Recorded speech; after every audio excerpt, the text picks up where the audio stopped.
Assalamualaikum and salam sejahtera. Today we will discuss on processing of ceramic. So this is the flow diagram of ceramic processing. Okay, it start with the production of raw material. Raw material can be produced using crushing method or milling method. So the raw material in the form of small particle or granule, and then we mix with the additive.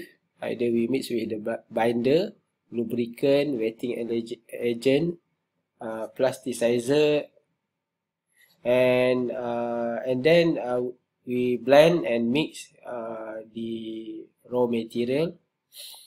And then we go to the next process. We call it the forming or shaping process.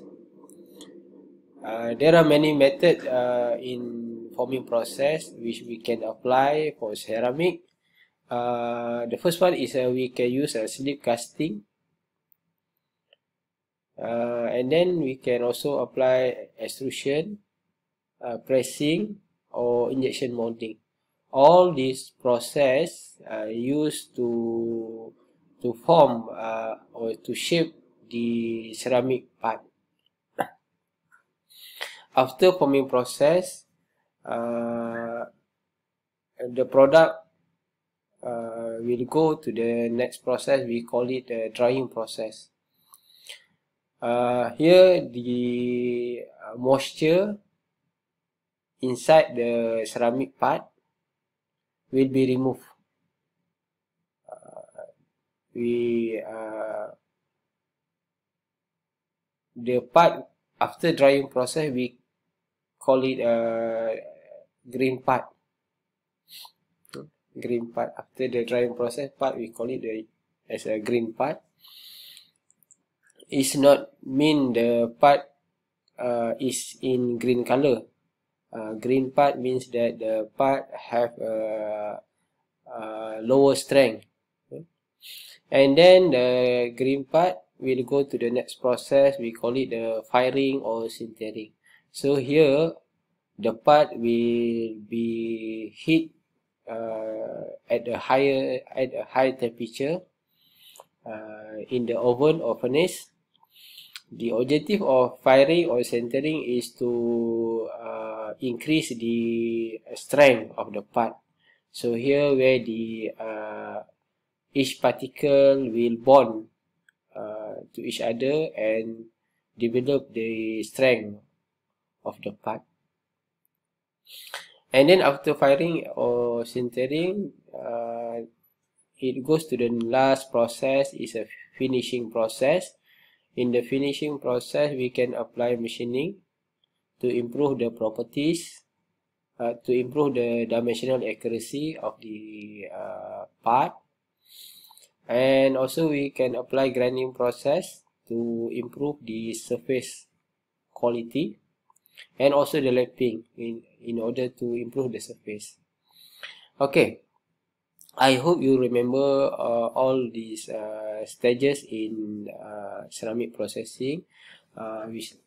It starts with the raw material production using crushing or milling to produce a small particle of ceramic powder.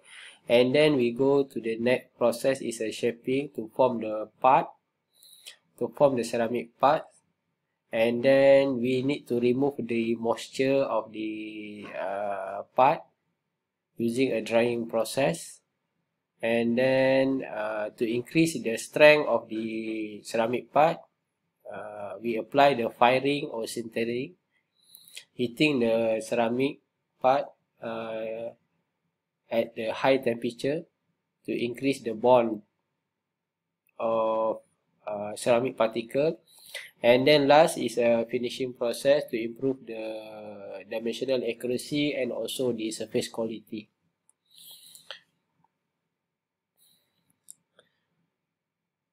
Okay, this figure also show the ceramic processing method. So as you can see from the figure, okay, We start with the preparation of powder. It's a ceramic powder. Okay, and at the figure below, figure B, it show the location of the ceramic particle. The gap is very large and fill up with the air.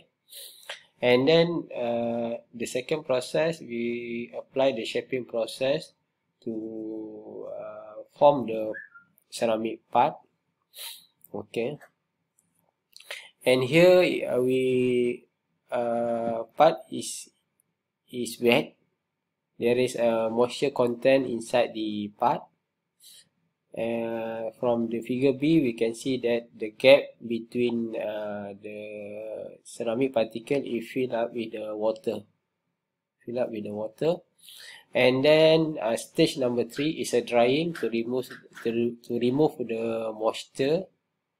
Okay, and from the figure B, we can see that particle of ceramic is very close to each other, and the gap between the particle is filled up with the air.